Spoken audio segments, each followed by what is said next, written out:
नमस्कार दोस्तों, एक ऐसी कहानी आपके सामने लेके आया हूँ जिसको सुन के आप हैरान हो जाएंगे। राजा ययाति, उसकी पूरी ज़िंदगी उन्होंने भोग विलास में मिटा दी और यमराज को 10 बार वापस लौटा दिया, ये कहकर कि मुझे तो अभी बहुत जीना है, मुझे तो बहुत काम बाकी है, मुझे बहुत ऐश करना है। तो शुक्राचार्य ने उनको श्राप दे दिया था, भरी जवानी में वो बूढ़े हो गए थे। उसके बाद यमराज के कहने पर उसके एक पुत्र ने अपनी जवानी अपने पिता को उधार में दी थी। फिर वो 100 वर्ष फिर जिंदा रहा और फिर 100 वर्ष जिंदा होने के बाद में भी उसकी विषय वासना नहीं मिटी। तो दोस्तों देखिए ये कहानी राजा ययाति की, और पसंद आए तो सब्सक्राइब ज़रूर करें, राधे राधे ज़रूर लिखें। गोल्ड कॉइन सत्तू भाई पे आपका पुनः एक बार स्वागत है। तो दोस्तों कहानी चालू करते हैं। हिंदू धर्म। हिंदू धर्म, ययाति कौन थे, आइए हम जानते हैं ययाति के बारे में। दोस्तों हमें वेद पुराणों में उल्लेखित ययाति के कुल खानदान को याद जरूर रखना चाहिए, क्योंकि इसी से एशिया की जातियों का जन्म हुआ। ययाति से आगे चंद्रवंश चला, जिसमें से यदुओं, तुर्वसुओं, आनवों, रदुओं का वंश चला। जिस तरह बाइबल में याकूब के 12 पुत्रों से इजराइल अरब की जाति बनी, उसी तरह ययाति के 5 पुत्रों से अखंड भारत, अफगानिस्तान, पाकिस्तान, हिंदुस्तान, बांग्लादेश, बर्मा, थाईलैंड आदि की जातियां बनी। हालांकि ययाति के 10 पुत्र थे। याकूब और ययाति की कहानी कुछ कुछ मिलती जुलती है, ये आगे जाके सोच का विषय हो सकता है। तो दोस्तों जम्बूद्वीप के महान सम्राट कुरु, जी हाँ, जम्बूद्वीप के महान सम्राट कुरु सतप्रत ब्राह्मण के अनुसार पूर्वज को एल भी कहा जाता था। पूर्वज का विवाह उर्वशी से हुआ था, जिससे उसको आयु, वनायु, शतायु, जड़ायु, घीमंत और अमावसु नामक पुत्र प्राप्त हुए। अमावसु एवं वसु विशेष थे।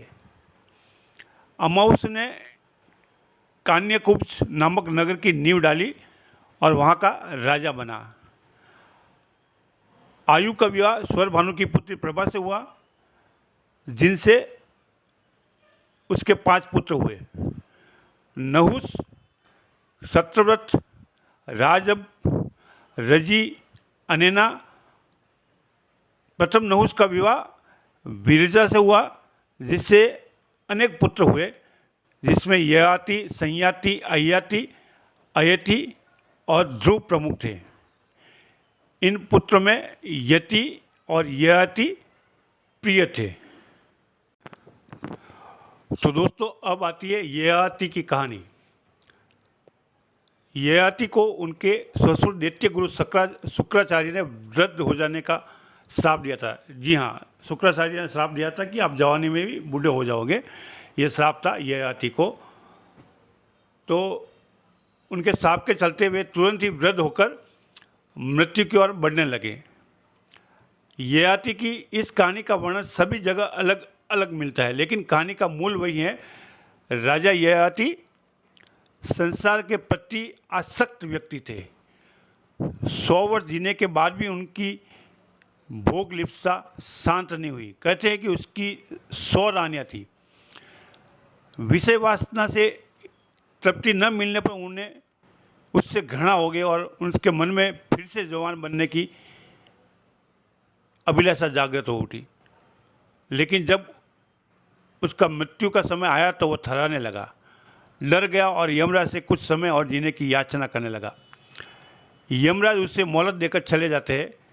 इस तरह यमराज 2-3 बार आते हैं और अंत में ययाति को ले जाने के लिए टस से मस नहीं होते।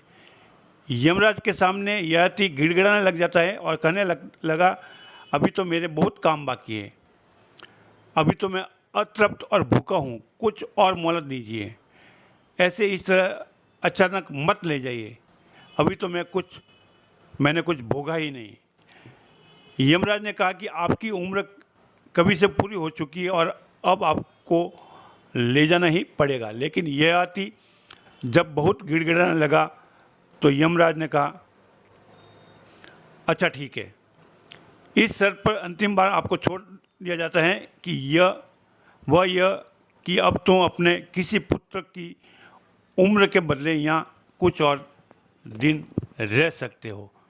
जहाँ हाँ जी हाँ, आपको कोई अगर बेटा अपनी उम्र दे दे तो आप थोड़े दिन और रह सकते हैं। अब ययाति अपने बेटों के समक्ष गिड़गिड़ाने लगा। जो बेटे 70 के 60 के या 50 की उम्र के थे, जैसे तैसे मना करके वहाँ से चले गए। बाद में यदु, तुर्वस और द्रोण ने जब मना कर दिया तब उसने पुरु से पूछा। पुरु सबसे छोटा लड़का था। पुरु ने कहा कि पिताश्री, मैं अपनी उम्र आपको दे देता हूँ। जब आपका मन 100 साल भोग कर नहीं भरा तब मेरा कहाँ भर पाएगा। तुम मुझे आशीर्वाद दो। ययाति बहुत खुश हुआ और कहने लगा कि तू ही मेरा असली बेटा है, ये सब तो स्वार्थी है। तुझे बहुत पुण्य लगेगा, तूने अपने पिता को बचा लिया, इसलिए तुम्हें स्वर्ग मिलेगा। 100 साल के बाद भी मौत आई और बाप फिर गिड़गिड़ाने लगा तो उसने कहा कि अभी तो कुछ भी पूरा नहीं हुआ है। ये 100 साल ऐसे बीत गए कि पता ही नहीं चला, पल में बीत गए। तब तक उसके 100 बेटे और पैदा हो चुके थे। नई नई शादियाँ की थी। मौत ने कहा तो फिर किसी बेटे को भेज दो, और ऐसा चलता रहा। ऐसा कहते हैं कि ऐसा 10 बार हुआ। कहानी बड़ी प्रीतिकर है। 1000 साल हो गए, बूढ़ा, तब भी मौत आई और मौत ने कहा अब क्या इरादे हैं। ययाति हंसने लगा। उसने कहा अब मैं चलने को तैयार हूँ। ये नहीं कि मेरी इच्छा पूरी हो गई है, इच्छा वैसी की वैसी अधूरी है, मगर एक बात साफ हो गई कि कोई इच्छा कभी पूरी नहीं हो सकती। मुझे ले चलो, मैं ऊब गया हूँ। ये भिक्षा पात्र भरेगा नहीं, इससे तलट ही नहीं है, इसमें कुछ भी डालो ये खाली का खाली रह जाएगा। जी दोस्तों, ये सीखने की बात है। एक बार फिर से दोहराता हूँ। ययाति ने हंसते हुए क्या कहा, उसने कहा कि मैं चलने को तैयार हूँ। यही नहीं कि मेरी इच्छाएं पूरी नहीं हुई है, उसने ये भी कहा कि इच्छाएं कभी पूरी नहीं होती। इंसान की इच्छा कभी पूरी, वो अधूरी रहती है। जितना दो उतना कम है। मगर एक बात साफ हो गई कि कोई इच्छा कभी पूरी नहीं हो सकती। मुझे ले चलो, मैं ऊब गया हूँ। ये भिक्षा पात्र भरेगा नहीं, इसकी तलहटी नहीं है, इसकी तलहटी है ही नहीं है। उसमें कुछ भी डालो ये खाली का खाली रहता है। जीवेषणा शरीर से बंदी हो, इच्छाओं से बंदी हो, मन से बंदी हो तो संसार और जीवेषणा सबसे मुक्त हो जाए। न संसार, न शरीर, न मन, जीवेषणा रह जाती है।